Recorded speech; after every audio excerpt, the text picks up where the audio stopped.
All right. Suicide ideation is not it's not attempting suicide, but it's being obsessed with the idea of dying and wanting to kill yourself in some way, but not actually, say, trying to slit your wrists or jumping off a bridge. It's everything before the actual act. Henry Johnstone is a beautiful man. That's who he is. He's a beautiful, beautiful man, full of love. I'd like to think he's quite charismatic. He's very loyal. He's very committed. And he loves freely. That's what he does. He's many, many other things. It depends how many of the list you want me to reel off. But I think he is a beautiful man. That encompasses everything that I could possibly say. What is the act? The act is, what is the act, Lance? Well, I love this question. I think it's such a great question. The act is to always sometimes act like I know all the answers. And like my life is super perfect, but the act is, that because I'm a coach, I have to know all the answers, and that I'm absolutely perfect in almost every situation, which actually I'm not. I struggle sometimes, like lately, almost daily with things. Other times it's absolutely fine. So that's the act. That is the me pretending that I have everything together, when sometimes I really don't. Yeah, the cheeky chappie. I actually find it quite hard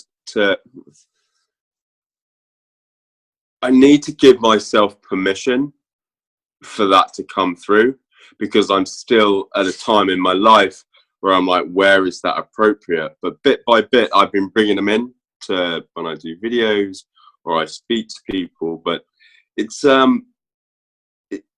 new area for me to do that, Lance. It's new for me to accept myself to such an extent that I can bring the cheeky chappie in, because I'm a weirdo, Lance. Like, I'm really, really odd.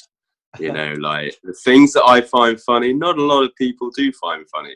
So it's kind of like, where do I find the level of appropriateness? And I often find, like, after I've built rapport with clients, I can bring it in a little bit. But I do enjoy being myself, but I do approach things from a serious, grounded, like, perspective. And it takes a little bit of a while for me it takes me a while to trust the situation enough to then bring in the creepy weirdo. Well, for you then. Yeah. When you asked about interviewing.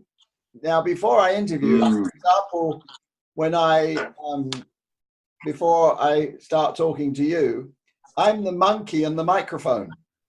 I'm making all sorts of weird voices and things and talking silly and so forth, so that I get comfortable with me before yeah, that's a really good idea. Yeah. I would love to see that. Well, I encourage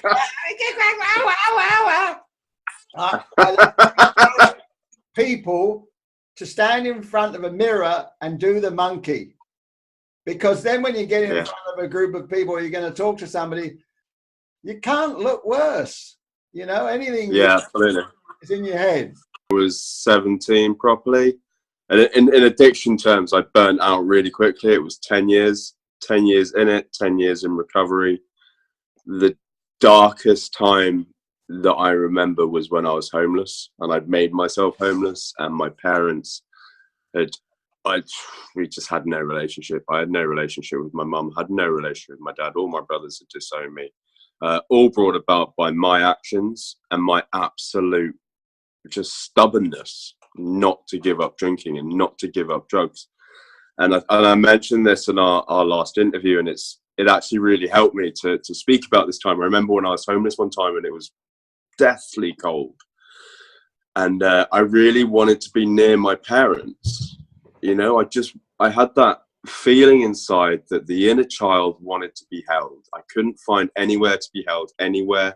I just needed to feel that warmth that I felt when I was a kid, when I give my mum a hug. Call it call it like warped homesickness, I guess. And I went to their house, and I was so thin that there was like a window that was like 35 centimeters by 35 centimeters that I smashed through, and I could crawl through into the basement. And I lay in the basement, and the basement was right under their bedroom, albeit sort of 2 floors down.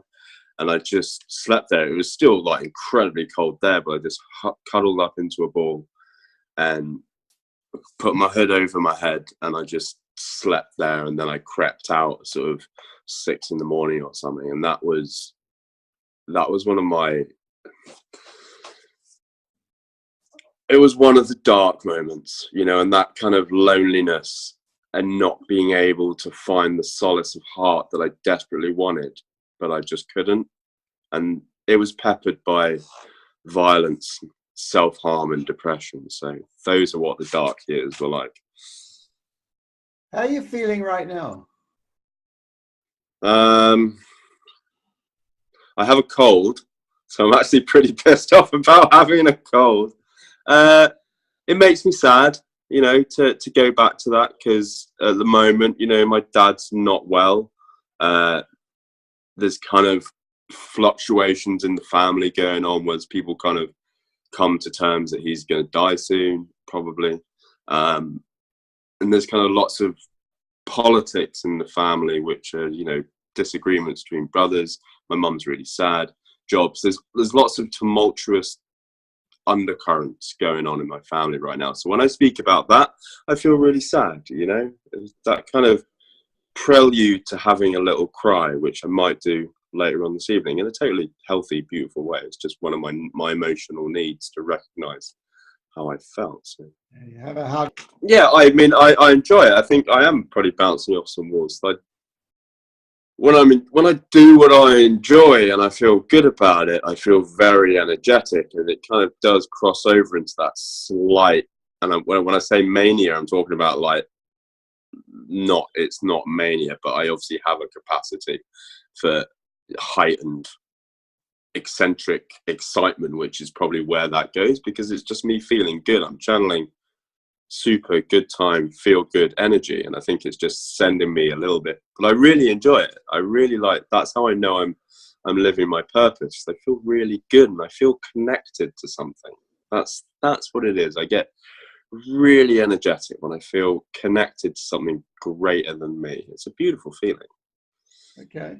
You know, you said, where's the cheeky chappie? And I'm very grounded. I find that I'm able to deliver my message far more efficiently and hit my goal of helping 40 clients this year, starting from sort of a month ago, reach their goals and train them in how to access the inner warrior. Like, I can do that far easier when I'm grounded. The more I let in the slightly chaotic cheeky chappie, that's when the oversharing starts, and that's where the speaking. And I've got to kind of do that to then find the balance. Because if I do it rooted and too grounded, then I might lose a bit of myself. So, you know, it's expanded, but it's going to be coming back. Okay. The Himalayas, India, Himachal Pradesh, about 6,000 meters up, looking over the Zanskar Valley.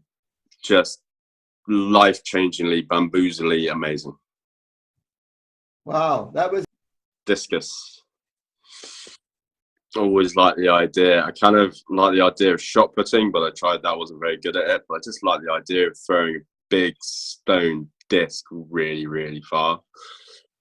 Have you done any of it? Have you ever done it?